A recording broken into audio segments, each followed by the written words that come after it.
Hello everyone, welcome to core competitive hub MBA CET 2026 के slot 4 के भी exams हो चुके हैं। टोटल एनालिसिस मैंने पूरा के पूरा निकाल लिया है, कितने क्वेश्चंस आए थे कितने नहीं। और सबसे इंपॉर्टेंट बात यह है कि जैसा कि डे 1 और डे 1 में दोनों स्लॉट्स में कुछ ज्यादा फर्क नहीं था, वैसे ही जो आज का स्लॉट 4 है उसका स्लॉट 3 से कंपेरिजन अगर करते हैं तो थोड़े से चेंजेस देखने मिले हैं। वो चेंजेस मैं आपको भी बताता हूँ सब्जेक्ट वाइज। तो सबसे पहले स्टार्ट करते हैं अरिथमेटिक से।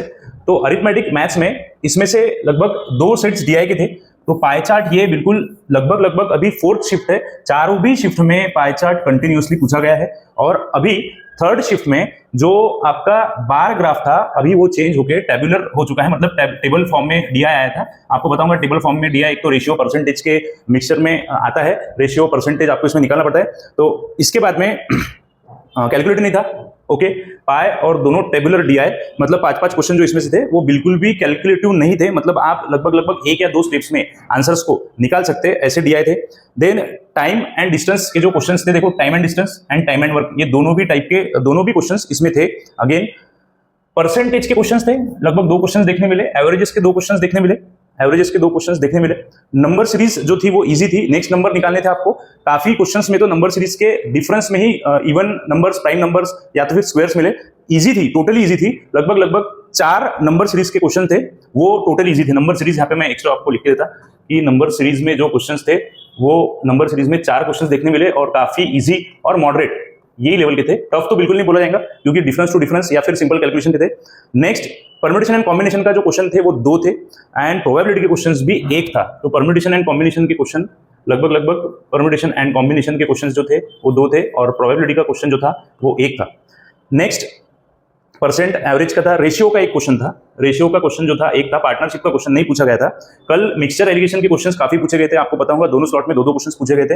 तो ये क्वांट में लगभग एनालिसिस से 10, और ये आप अरिथमेटिक तो समझ लो आप, ठीक है 1 या 2 टॉपिक इसमें से नहीं आए होंगे, लेकिन काफी सारा अरिथमेटिक पूछा गया है। सिंप्लीफिकेशन अप्रोक्सीमेशन का पता नहीं, एक ही स्टूडेंट ने बताया है कि सिंप्लीफिकेशन के क्वेश्चन थे बट उसको एक ही क्वेश्चन दिखा है, तो ये डाटा एक ही यहाँ पे मैं यूज करूंगा।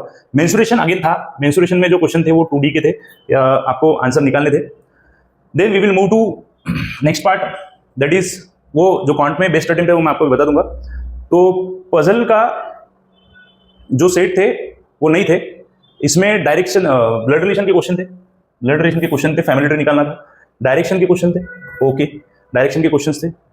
अल्फा न्यूमेरिक सीरीज था, अल्फा न्यूमेरिक सीरीज मतलब अभी ये चारों भी स्लॉट से 1, 2, 3 और 4 स्लॉट से सीईटी ने एक अच्छा खासा मैसेज दे दिया 5th और 6th स्लॉट्स के स्टूडेंट्स के लिए कि वो ज्यादा से ज्यादा बेसिक रीजनिंग से क्वेश्चन पूछ रहे हैं, जिसको ट्रेडिशनल रीजनिंग बता गया है। मतलब ये अल्फा न्यूमेरिक सीरीज के क्वेश्चंस थे जिसमें 2 से 3 सीरीज पूछा गया। एजेस के भी क्वेश्चंस को देखने मिला है, मतलब जो 2 क्वेश्चंस एजेस के थे क्वांट में, तो वो अलग से यहाँ पे मैं लिख सकता कि 2 एजेस के क्वेश्चंस क्वांट में देखने मिले। ये मैसेजेस अभी मैं पढ़ रहा। इनपुट आउटपुट नहीं था, इनपुट आउटपुट ये जो स्लॉट था इसमें इनपुट आउटपुट बिल्कुल नहीं था, कोडिंग डिकोडिंग था, यस एग्जैक्टली कोडिंग डिकोडिंग था। सिलॉग्स भी देखने मिला है, वेट सिलॉग्स भी देखने मिला है, ओके सिलॉग्स भी देखने मिला। पजल्स में जैसा कि डिस्ट्रीब्यूशन कंपैरिजन का तो पजल दिखा नहीं है, डिस्ट्रीब्यूशन का शायद था, और सीटिंग अरेंजमेंट में क्वेश्चन थे। एक था लीनियर और सर्कुलर का, एक क्वेश्चन देखने मिला। लीनियर एंड सर्कुलर का एक क्वेश्चन देखने मिला, एक सेट बोल सकते हैं जिसको, जिसमें 2-2, 3-3 क्वेश्चन थे। मे बी लीनियर के 2 क्वेश्चन थे और सर्कुलर के 3 क्वेश्चन थे। Next is okay done. Alphabet sequencing के भी थे, अल्फाबेट के रिलेटेड भी क्वेश्चंस थे। नंबर ऑपरेशंस थे, मतलब आपको नंबर लिख के उसको रिवर्स ऑर्डर में जो था वो था, रिवर्स ऑर्डर में जो उसको चेंज करके आपको बताऊंगा ना कि एक फॉर एग्जांपल यहाँ पे 3, 4, 5, 1, 0 इसको असेंडिंग ऑर्डर में लिख के चेंज करना था। ये भी एक क्वेश्चन इसमें देखने मिला। तो lengthy question, again same message but easy था, कोई टफ पेपर नहीं था, टोटल पेपर इजी था। ये स्टूडेंट ने रीजनिंग का जो अटेम्प्ट बताया वो रीजनिंग का अटेम्प्ट 100 में से इधर सॉरी ये जो रीजनिंग है इसमें से तो पूरा के पूरा ही आया है, मिरर वाटर सब एग्जैक्टली आया है। काउंटिंग ऑफ फिगर्स के जो क्वेश्चन थे वो 4 थे, काउंटिंग ऑफ फिगर्स के क्वेश्चन 4 थे। सीरीज के क्वेश्चन थे इसमें, मतलब आपको डायग्राम में आगे क्या आएगा वो पूछा था उन्होंने। वाटर इमेज, मिरर इमेज के दो क्वेश्चंस देखने मिले। नेक्स्ट सिलॉक्स, यस एग्जैक्टली सिलॉक्स के क्वेश्चन देखने मिले, 3 से 4 क्वेश्चंस लगभग सिलॉक्स के देखने मिले। यहां से जो क्वेश्चन थे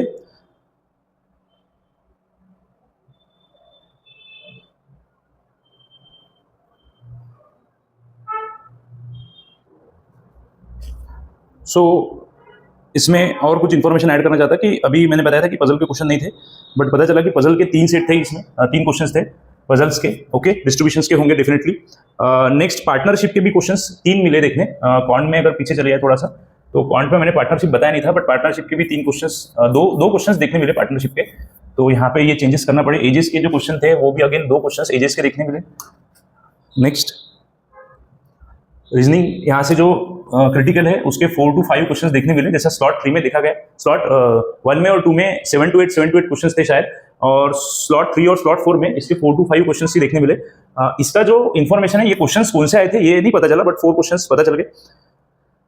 नेक्स्ट रीजनिंग, जैसा 100 में से जो बोलना चाह रहा था मैं 100 में से, तो अभी इसमें 100 में से लगभग अगेन आप 70-80 के बीच में क्वेश्चन को बना सकते हैं अच्छे से एक्यूरेसी के साथ।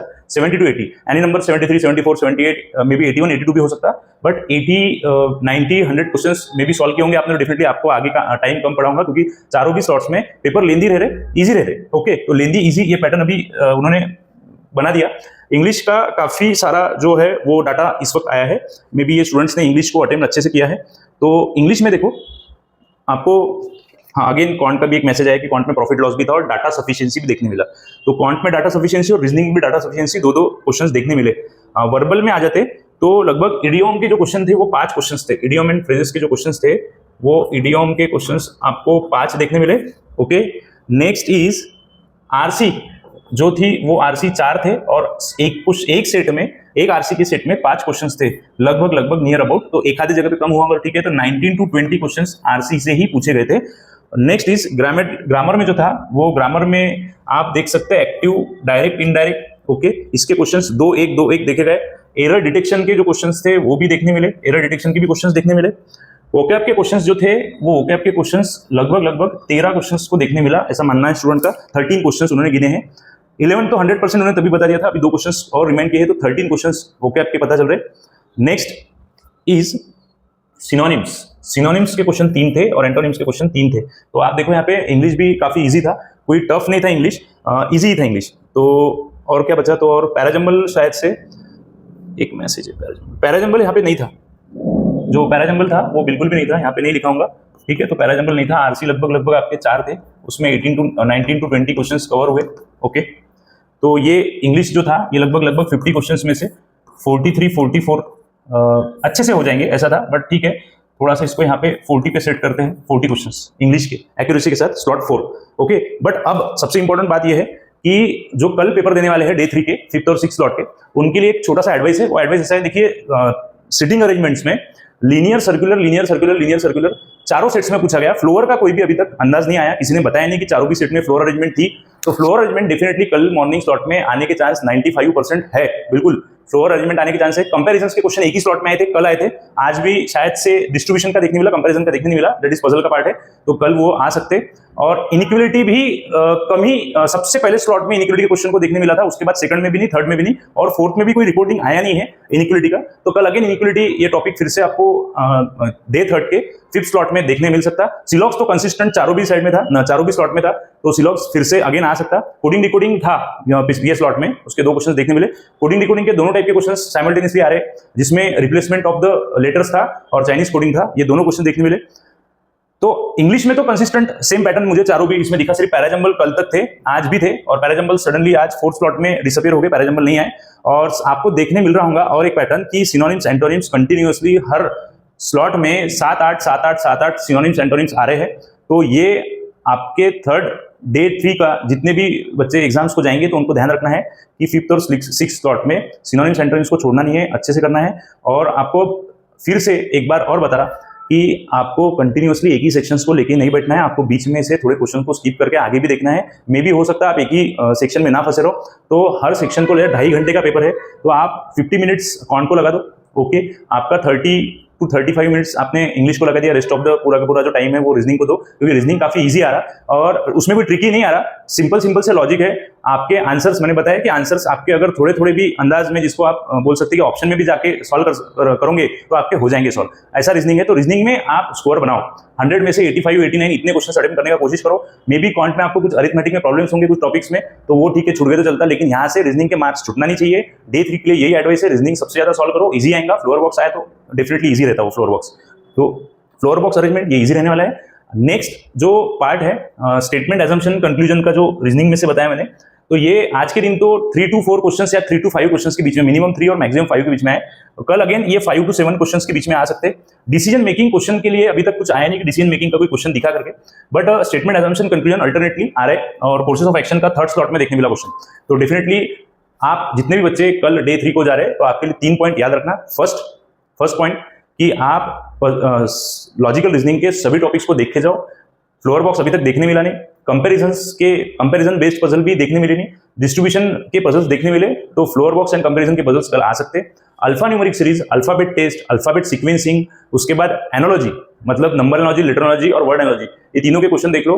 आज एक क्वेश्चन शायद से ऑड वन आउट था वर्ड के बारे में, ओके, तो वो भी देखना। नंबर्स के बारे में था, शायद से स्क्वायर नंबर थे और स्क्वायर नंबर में से एक नंबर जो स्क्वायर नहीं था उसको बाहर निकालना पड़ा। तो जो मिसलेनियस पार्ट है रीजनिंग का, alphabet, alpha numeric series, number operations, letter operations, dictionary meanings, ये सब कुछ चीजें आप अच्छे से देख के जाना है। इंग्लिश का कोई अभी तक स्लॉट में कोई जिसको बोलते हैं कि टफनेस आया नहीं है, चारों भी स्लॉट में इजी रहा, तो डेफिनेटली आपका जो डे 3 का पेपर है वो भी अच्छे से जाएगा। आज का जो डे 2 का जो अटेम्प्ट रहने वाला है, वो अटेम्प्ट अगेन 160 to 170 के बीच में आने वाला है अच्छे से। देखिए काफी सारे स्टूडेंट्स ने 163, 164, 172, 178 इतना एक्यूरेसी का बिल्कुल प्रॉमिस किया है, तो आप 160, 170 के बीच में मान सकते। तो चारों स्लॉट, डे 1 के दोनों स्लॉट और डे 2 के दोनों स्लॉट, वो दोनों स्लॉट सेम थे, ये दोनों स्लॉट सेम थे। तो रीजनिंग का तो पैटर्न बिल्कुल सेम ही रखा है उन्होंने, पजल्स को लिमिटेड कर दिया, बट आ रहे तो पजल्स में भी ध्यान देना है। उसके बाद में क्रिटिकल रीजनिंग में से आपको ये सब टॉपिक देखने के हैं।